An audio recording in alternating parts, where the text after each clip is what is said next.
Bonjour tout le monde, j'espère que vous allez bien. On se retrouve aujourd'hui pour ma première FAQ, ma première foire aux questions où je réponds aux questions que vous m'avez laissées dans les commentaires de ma précédente vidéo.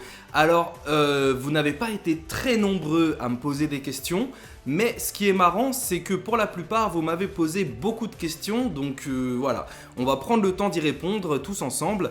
Et on va commencer par les questions de Marie Fontaine qui me demande quel est ton prénom. Alors mon prénom c'est Cyril, C-Y-R-I-L comme Cyril Lignac ou Cyril Hanouna, enfin en même temps Marie Fontaine est québécoise donc je pense pas qu'elle connaisse Cyril Lignac et Cyril Hanouna. Mais voilà, je m'appelle Cyril. Comment t'es venue l'idée de te lancer sur YouTube ? Alors l'idée de me lancer sur YouTube, ça vient du fait que auparavant j'avais un groupe de rap avec qui je faisais énormément de musique, énormément de projets, etc. Et voilà, le groupe s'est disloqué. Pendant quelques années, j'ai pas fait grand chose et je me suis rendu compte qu'en fait j'avais besoin d'un support, j'avais besoin d'un exutoire pour pouvoir m'exprimer. Et j'avais vu la vidéo de In The Panda à l'époque de la sortie de La La Land quand il faisait une critique chantée. Et là, en voyant cette vidéo, ça a fait tilt et je me suis dit, il faut que je fasse moi des critiques en rappant. Et c'est comme ça que je me suis lancé sur YouTube. Alors au début, c'était complètement à l'arrache, avec mon téléphone, sans micro, avec une lumière pourrie, en contre-plongée, etc. Je voulais pas trop aller au ciné, j'étais pas vraiment hypé. 2 heures plus tard, en sortant de la salle, j'étais OP. Qu'est-ce qui m'a rendu OK, tu te demandes? Je suis parti voir La La Land. Et petit à petit, j'y ai pris goût et maintenant je commence à faire des choses un petit peu plus propres. Quels sont tes objectifs à court et long terme avec ta chaîne ? Je sais pas. Honnêtement, je sais pas. Mes objectifs, c'est de me faire plaisir, de parler de cinéma, de pouvoir mettre mes chansons de rap, de pouvoir mettre mes clips de rap. Et voilà, cette chaîne, c'est vraiment un exutoire. Donc voilà, j'ai pas d'objectif d'abonnés, j'ai pas d'objectif de qualité, j'ai pas d'objectif de percer sur YouTube ou quoi que ce soit. C'est juste pouvoir m'exprimer et dire des choses que j'ai envie de dire. À quel moment de ta vie es-tu devenu cinéphile ? Alors ça, c'est une bonne question. C'est une bonne question parce que je crois qu'en fait, j'ai toujours été cinéphile. C'est-à-dire que, aussi loin que je me souvienne, j'ai toujours adoré regarder des cassettes vidéo à la maison, j'ai toujours aimé aller au cinéma, j'avais un cinéma vraiment juste à côté de là où habitaient mes parents, et du coup je pouvais y aller à pied, c'était 22 francs la séance, et j'y allais vraiment très très très souvent. Donc voilà, ma cinéphilie, à 3 ans j'étais déjà cinéphile en fait. À 3 ans quand je regardais Petit ours brun et Bonne nuit les petits, j'étais déjà cinéphile. Donc je crois que je l'ai toujours été. Quel est ton ou ta réalisatrice préférée ? Alors là, comme ça d'emblée, j'aurais tendance à vous dire Christopher Nolan ou Steven Spielberg. Même si il y a énormément d'autres cinéastes que j'adore, je trouve que Christopher Nolan et Steven Spielberg, ce sont des réalisateurs qui arrivent à chaque nouveau film à te faire croire que c'est leur tout premier film et que tu découvres leur style avec ce film-là. C'est-à-dire que Christopher Nolan et Steven Spielberg, ils n'ont pas vraiment de style à eux. Ils n'ont pas vraiment de style marqué. Si tu prends Rencontre du troisième type et que tu le compares avec Le Pont des Espions ou avec Ready Player One, tu comprends que Steven Spielberg, c'est quelqu'un qui est capable de toucher absolument à tout. Et pareil pour Christopher Nolan. Du coup, à chaque fois que je découvre un de leurs films, j'ai l'impression de découvrir un nouveau cinéaste que j'adore. Et du coup, pour moi, ça c'est très très fort, donc j'aurais tendance à les mettre tous les deux en haut du panier. Le film qui te représente le plus ? Le film qui me représente le plus, honnêtement, j'y ai réfléchi, hein, j'ai vu les commentaires depuis un petit moment, je n'ai pas de réponse. Honnêtement, je n'ai pas de réponse. J'ai des films préférés, hein, on y reviendra dans les questions. Le film dans lequel je me retrouve le plus, le film dans lequel j'ai l'impression qu'on parle de moi. Et là, comme ça, j'en vois pas. Comme ça, j'en vois pas. À la rigueur, pour dire un film, peut-être Forrest Gump, parce que Forrest Gump, voilà, c'est l'histoire de quelqu'un qui est autiste, qui est dans son monde et qui n'est pas compris par le monde extérieur et qui n'arrive pas à le comprendre. Et bien que je ne sois pas autiste, je me sens peut-être un petit peu dans cette situation-là. Mais voilà, Forrest Gump, c'est vraiment pour donner un film, sinon je vois pas. On passe ensuite à Geek Legacy qui me dit « Bravo mec pour tes 300 abonnés, c'est trop bien, je suis fier de toi, merci ». Qu'est-ce qui t'a poussé à faire des vidéos? Donc ce qui m'a poussé à faire des vidéos, je viens de l'expliquer, c'est le fait que j'avais besoin d'un exutoire et d'un support pour m'exprimer. Quel est ton premier film? Alors mon premier film, si tu demandes au cinéma, je crois que c'était Bambi et que j'étais tout minot, je devais avoir 3 ans à peine. Et si tu parles en cassette vidéo à la maison, enfin en même temps, Geek Legacy c'est quelqu'un d'assez jeune, donc je sais pas si tu as connu les cassettes vidéo, mais en tout cas, à la maison, le premier film que j'ai vu, ça je serais incapable de te le dire. Voilà, comme je le dis il y a 5 minutes, j'ai grandi avec Petit Ours Brun et Bonne Nuit les Petits, mais film que j'ai vu à la maison pour la première fois, ça j'ai pas de réponse. Quel est ton genre cinématographique préféré? Alors mon genre cinématographique préféré, je pense pas en avoir en fait. Je pense pas en avoir, je suis capable de tout aimer. C'est pas parce que tu me dis ça c'est une comédie romantique que je vais te dire non, je veux pas le regarder et que je vais pas l'aimer. Je suis capable d'aimer tous les genres de films. Après, ceux que j'affectionne particulièrement, c'est principalement les films d'action, les blockbusters, les thrillers et les dramas. Voilà, c'est vraiment le genre de film que je préfère. Après, c'est pas une science exacte, quoi. Hein, voilà. Quel est ton rappeur US préféré? Je n'écoute pas de rap US. Malheureusement, je n'écoute pas de rap US parce que je ne comprends pas les paroles. Tout simplement, j'ai beau parler un anglais très correct et être quasiment bilingue. Dans le rap, ça va trop vite. Il faut se concentrer pour écouter les paroles. Et je trouve que le rap français est beaucoup plus accessible étant donné que je suis francophone. Du coup, j'écoute énormément de rap français, mais pas de rap US, en tout cas très peu. Et les seuls rappeurs US que j'écoute, c'est Tupac et Eminem. Et encore Eminem, j'écoute les albums qui sortaient quand j'étais au collège. Donc voilà. Mais mon rappeur US préféré, je dirais quand même que c'est Tupac. Je trouve qu'il avait une technique incroyable, un message lourd de sens et voilà, il utilisait des prods qui dans les années 80 et 90 sortaient déjà du futur, donc Tupac. Écoutes-tu du nu metal? Si tu ne connais pas, c'est du rap et du métal mélangé. Ok, alors est-ce qu'on dit nu metal ou nu metal? Je ne sais pas. Je ne connais pas ce style de musique, je pense que j'écouterai et que ça a des chances de me plaire parce que je suis un amateur de métal, j'ai eu ma petite période où j'écoutais beaucoup de métal, de pop rock, de rock, etc. Donc je pense que ça peut m'intéresser. Je connais déjà des morceaux de métal où il y a des rappeurs qui sont invités dedans. Je pense par exemple à Enhancer qui est en featuring avec Cool Chain, c'est un morceau que j'aime beaucoup. Donc je ne connais pas, mais je vais écouter avec plaisir. Quel est ton vidéaste cinéma préféré? Fouh vaste question. Alors comme ça, sans réfléchir, je te dirais Durandal. Sans réfléchir, je te dirais Durandal.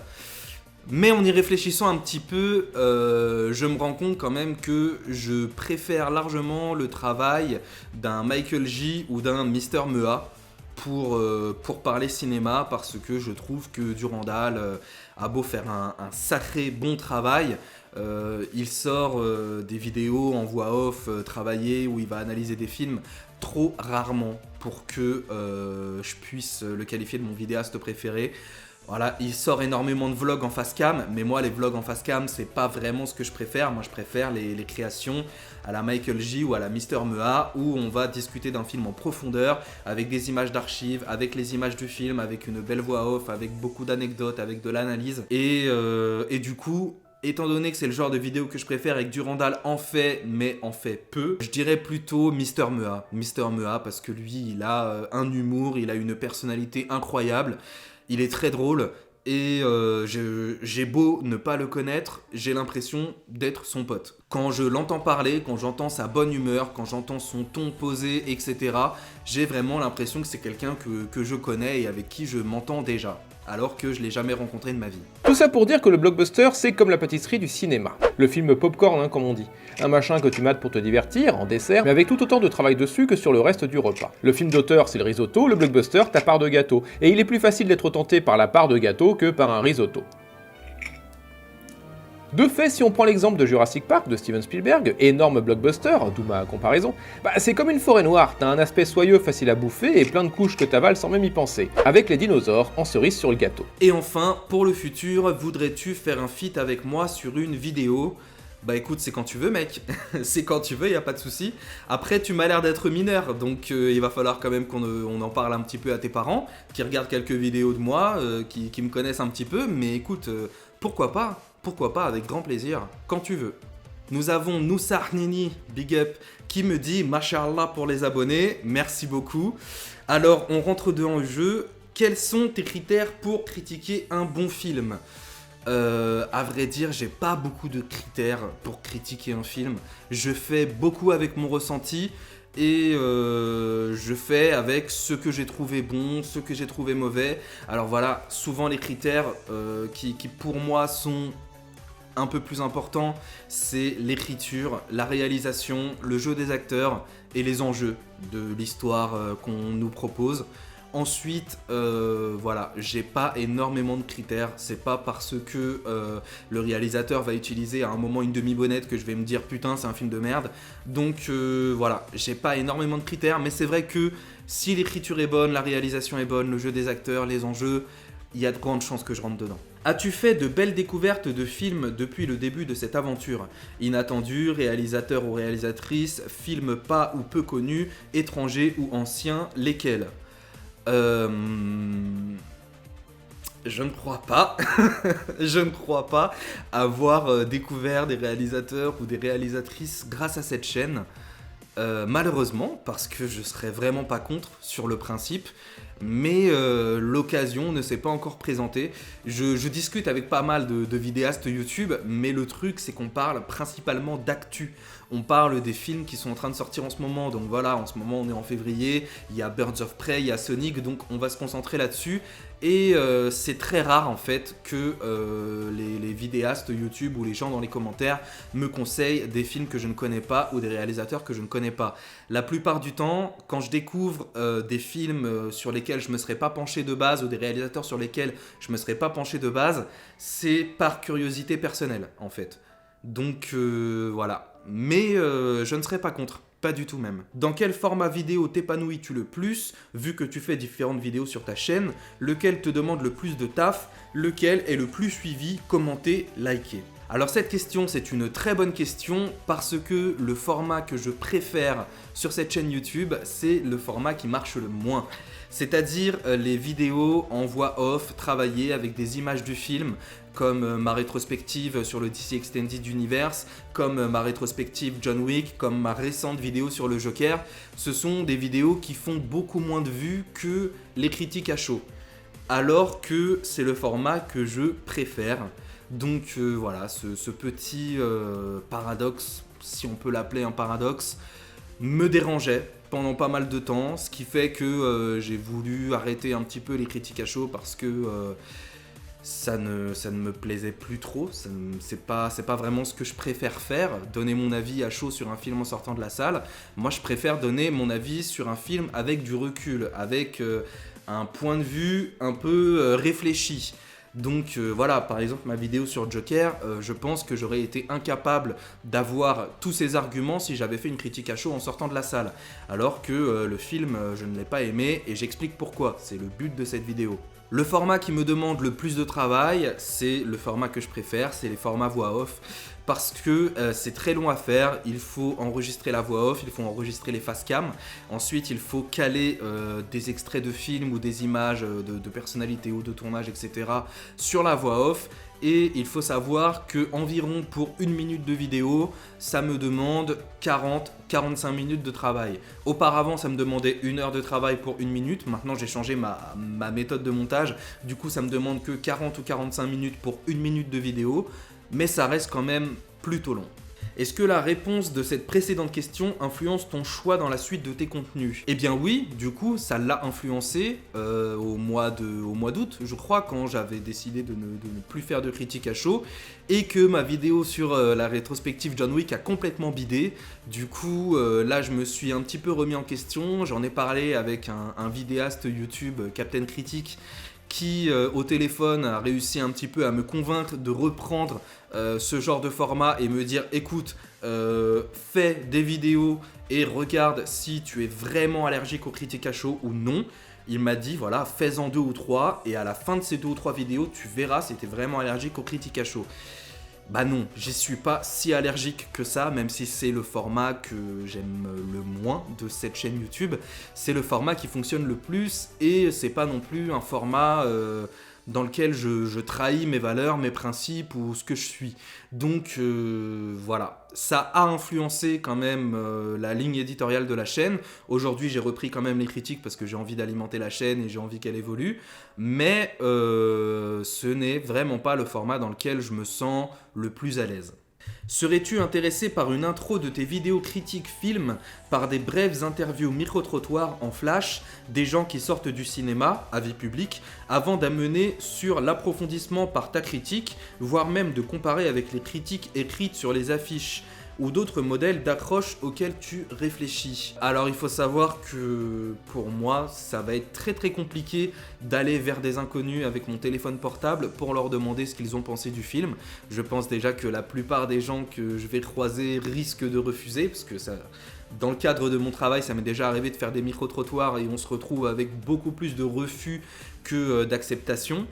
Donc non, malheureusement ce n'est pas quelque chose qui va m'intéresser. Je pense que ça peut être une bonne idée, hein. Sur le papier ça peut être une bonne idée d'aller voir les gens à la sortie de la salle de cinéma et de leur demander leur avis et ensuite de faire une vidéo où on se base sur l'avis des gens pour donner le sien. Ça peut être intéressant mais moi en tout cas je ne m'y risquerai pas, hein.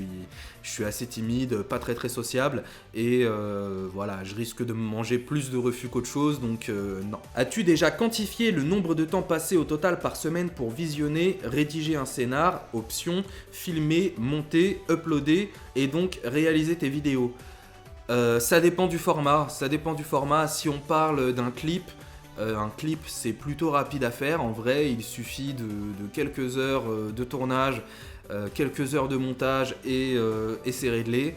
Une critique à chaud c'est encore plus rapide, une critique à chaud j'ai juste à installer mon matériel, relire mon plan sur mon téléphone et attaquer le bousin point par point.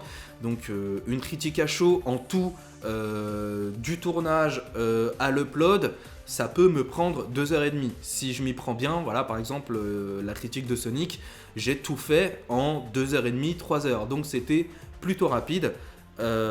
Après voilà, j'ai pas quantifié le temps de travail que me prennent mes vidéos. Voilà, comme je l'ai dit il y a 2 minutes, les vidéos voix off c'est ce qui demande le plus de taf. Après en règle générale, c'est pas si long que ça de faire des vidéos sur YouTube, surtout quand c'est un plan fixe avec quelques petits inserts et des cuts par-ci par-là, mais voilà, c'est pas très très long à faire. Au début quand on commence c'est un peu long, une fois qu'on prend le coup de main, qu'on maîtrise le logiciel de montage et qu'on est à l'aise devant la caméra, ça va plutôt vite. Niveau budget cinéma, c'est comment? Eh bien écoute, j'ai une carte UGC illimitée qui me coûte à peu près 24 € par mois, donc le budget cinéma c'est 24 € par mois et j'y vais au minimum 2 ou 3 fois par mois, donc je la rentabilise. Et bien sûr il y a aussi à côté l'achat de Blu-ray, je dirais à peu près 30 € tous les 2 ou 3 mois, donc ça va, ça ne me coûte pas très très cher. Et bon bah voilà, je crois que j'ai fait le tour de mes questions, j'espère avoir été clair, proposer des questions originales, intéressantes et uniques, que ce que tu souhaites s'ouvre à toi et te soit facilité. Bonne continuation, merci beaucoup. La chaîne qui n'a pas encore de nom me dit salut, GG pour les 300 abonnés, merci beaucoup. Ton acteur préféré? Waouh. Mon acteur préféré, alors là comme ça, je vais pas être très original, je dirais Leonardo DiCaprio, voilà, forcément. Mais depuis peu, depuis que j'ai vu la série Watchmen de HBO qui est sortie en 2019, faite par Damon Lindelof, je suis un petit peu tombé amoureux d'un acteur, je me souviens plus de son nom, je vais le chercher sur internet. Voilà, il s'appelle Yahya Abdul-Mateen II. Donc voilà, il a un nom un petit peu compliqué. Et cet acteur-là, en fait, je l'ai découvert il y a quelques années sur une série Netflix, The Get Down. Je l'ai trouvé excellent, il jouait un méchant un petit peu pathétique. Je l'ai ensuite vu dans Aquaman, je l'ai ensuite vu dans Black Mirror, et là dans Watchmen, et je trouve que cet acteur est vraiment excellent. Il a une patte, il a une personnalité, il peut jouer aussi bien un méchant qu'un gentil, il est vraiment grandiose et je pense que Yahya Abdul-Mateen II est en passe de devenir mon acteur préféré. Carrière à suivre, c'est pas mon acteur préféré, mais il a de grandes chances de le devenir. Ton actrice préférée? Alors là, bon, je vais pas être très original non plus, hein, je dirais Nathalie Portman. Depuis que j'ai vu Léon, j'étais tout petit, j'étais amoureux d'elle. Dans l'Attaque des clones, j'étais amoureux d'elle aussi, donc Nathalie Portman, les gars. Ton réal préféré, j'y ai déjà répondu, je mets Christopher Nolan et Steven Spielberg en haut du panier, ex aequo. Aimes-tu Clapman? Alors oui, j'aime beaucoup Clapman, surtout que c'est marrant parce que je suis son premier abonné. C'est-à-dire que Clapman, la première vidéo YouTube qu'il a lancée, c'est moi le premier qui me suis abonné à sa chaîne et qui l'ai commenté en premier pour lui apporter du soutien. Donc on s'est mis un petit peu en contact au tout début de sa chaîne, on avait discuté quelques fois, on s'est même rencontrés, on a bu un verre ensemble, on est allé au Cinoche, etc. Bon, aujourd'hui on n'a plus de nouvelles, hein, de temps en temps on s'écrit un petit peu par commentaire, mais en tout cas j'aime beaucoup ses vidéos, je trouve que c'est un mec qui est archi productif. Le mec il a beau avoir la grippe, il va quand même te sortir 2 ou 3 vidéos dans la semaine, donc voilà. Après les critiques à chaud, le format qu'il fait, c'est pas forcément ce que je préfère. Moi voilà, comme je vous ai dit, je préfère les vidéos longues, les vidéos rétrospectives où on va parler d'un film en profondeur. Mais j'aime beaucoup les vidéos de Clapman. C'est vrai qu'en général quand je sors du cinéma ou quand j'ai tourné ma vidéo et que je décide d'aller voir les autres critiques à chaud, je regarde très souvent les vidéos de Clapman. Ton Pixar préféré? Les Indestructibles? What else? Ton attente de 2020? Tenet? What else? Ta chanson préférée d'Orelsan? Ah, ma chanson préférée d'Orelsan, alors j'adore Elle viendra quand même. Elle viendra quand même, la chanson où Orelsan parle de la mort, ça c'est une chanson qui me parle énormément. Ou sinon Note pour trop tard, ça c'est une chanson dans laquelle je m'identifie énormément à ce qu'il raconte et j'adore beaucoup cette chanson. Donc Elle viendra quand même et Note pour trop tard, ex aequo. Ton avis sur 1917? Merci de tes réponses, de rien. Nous avons Captain Critique qui me dit encore bravo pour les 300 abonnés, merci beaucoup. Voilà mes questions, que penses-tu de l'évolution des blockbusters de ces 10 dernières années? J'ai pas vraiment de problème avec les blockbusters de ces 10 dernières années, il y a du très bon, il y a du très mauvais, comme d'habitude dans le cinéma et comme d'habitude dans tous les genres. Alors peut-être que selon certaines personnes, Disney est en train un petit peu de gangréner le système du cinéma hollywoodien, le système des blockbusters, etc. Moi ça ne me dérange pas vraiment, à vrai dire. Je trouve que Disney est capable de faire d'excellents films et capable aussi d'en faire de très mauvais, hein. Il faut voir ce qu'ils ont fait avec Star Wars. Mais néanmoins, moi ça ne me pose pas énormément de soucis. Je trouve que les blockbusters de ces dernières années sont plutôt bons pour la plupart. Voilà, j'ai pas réellement de grosses déceptions. Enfin, en fait, ce que je veux dire, c'est que les plus gros blockbusters qui sont sortis ces dernières années, moi, je les ai trouvés très corrects, voire très bons. Donc, j'ai pas vraiment de problème avec les blockbusters de ces dernières années. Que penses-tu de l'évolution des films d'animation de ces 10 dernières années? Pareil. J'ai pas vraiment de problème avec. Le truc, c'est que à part Disney ou les films Dragon Ball, moi je suis pas vraiment branché animation, donc j'ai pas vraiment d'avis pertinent à donner là-dessus. Je suis désolé. Et le soleil se barre. C'est ça de tourner à la lumière naturelle. Quelle est pour toi la durée idéale d'un film? En fait, tout dépend du film. Il y a des films qui font 1h20 que j'ai trouvé excellents. Il y a des films qui font 3 heures que j'ai trouvé excellents aussi. Je pense que la durée d'un film, en réalité, c'est pas ce qui importe. Ce qui importe, c'est l'histoire, ce qu'on met dedans et ce qu'on a envie de transmettre au spectateur comme émotion. À la rigueur, si on pose les choses au cas par cas en se disant tiens, ce film-là, il manque une demi-heure, ou ce film-là, ils auraient pu supprimer 15 minutes, là oui, d'accord. Mais en règle générale, pour moi, il n'y a pas de durée idéale dans un film, il y a simplement des intentions de réalisation, des intentions d'écriture et des intentions d'émotion qu'on veut transmettre. Quel est pour toi le nombre idéal d'épisodes dans une série? Alors, j'aurais tendance à répondre à la même chose que la question d'avant, sauf que en réalité, je pense que une série, c'est toujours mieux quand il y a moins de 16 épisodes. Je pense qu'au-delà de 16 épisodes, ça peut parfois me refroidir de regarder certaines séries. Parce que voilà, il y a beaucoup d'épisodes, ça va prendre beaucoup de temps, etc. Et pourtant, moi, j'ai grandi avec des séries qui avaient beaucoup d'épisodes. J'ai grandi avec Smallville, avec Prison Break, etc. Ça a un petit peu été ça, mon socle, en termes de séries. Et à l'époque, ça ne me dérangeait pas du tout. Mais aujourd'hui, une série qui compte 22 épisodes, franchement, pour que je la regarde, il faut vraiment que je sois motivé. Je préfère les séries avec 9 ou 10 épisodes, parfois 12 ou 13, mais pas beaucoup plus. Et enfin, hâte de voir tes prochaines vidéos. Merci beaucoup, j'ai aussi hâte de les voir. Nous avons Mister Cult qui me dit « Félicitations pour les 300 abonnés, merci encore. Quel est ton arc préféré dans Dragon Ball, toutes séries confondues, et ton AOV préféré ?» Mon arc préféré dans Dragon Ball, je dirais que c'est l'arc des cyborgs avec Cell, voilà, parce que c'est l'arc qui vraiment conclut un petit peu tout le manga, j'ai envie de dire. Après bon, je sais, il y a l'arc Boo, etc. Mais j'ai l'impression qu'il y a quand même une fin satisfaisante à la fin de l'arc des cyborgs, quand Sangoku meurt, quand il passe le flambeau à Sangohan, que Sangohan devient Super Saiyan 2, que Vegeta et Trunks ont réussi à s'entendre, que Trunks est retourné dans son époque et qu'il a réussi à vaincre ses 17 et ses 18, ainsi que Cell.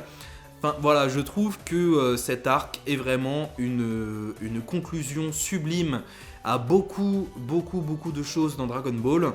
Et même si je ne renie pas la suite, je trouve que le manga aurait pu s'arrêter là, facile. Pour rester dans Dragon Ball, nous avons Diamant Brut, mon pote Jian, qui me dit « Pourra-t-on un jour avoir un vrai film DBZ ?» Mais tu l'as déjà, mec. Il existe déjà ton film DBZ. Et ça s'appelle Man of Steel. Non, blague à part, je pense que oui, c'est largement faisable de faire un vrai film DBZ. C'est juste que Hollywood n'est pas encore prêt pour ça. Mais en tout cas, je pense que s'ils veulent faire une nouvelle adaptation de Dragon Ball et la réussir, il faut commencer par l'armée du ruban rouge avec un acteur qui a 14 ans. Je pense que c'est le seul moyen de réussir une vraie adaptation cinématographique de Dragon Ball, c'est de commencer avec un Goku ado, avec une Bulma, avec un Yamcha, un Krillin, un Tortue génial. L'armée du ruban rouge, tu me fais un premier film sur l'armée du ruban rouge, un deuxième film sur le démon Piccolo, et ensuite tu attaques les Saiyans, Freezer, etc. Tu me fais une saga en 6 ou 7 films avec le même acteur qui grandit, etc. Et là, je suis le plus heureux du monde. Mais c'est faisable, c'est faisable. Je déconne sur Man of Steel, mais néanmoins, Man of Steel propose un combat final qui est digne de Dragon Ball. Et c'est ce que je disais dans ma vidéo. Quand l'adaptation de Dragon Ball existera, elle ressemblera à Man of Steel. Nous avons RR, mon pote aussi, qui me dit « Le mec qui a fait le clap, il a trop de talent. » Quel clap? Vas-y, tu peux clapper. Oui. Oh. T'as vu, il était beau, il était rapide. Il était magnifique. Il était magnifique. Ah ok.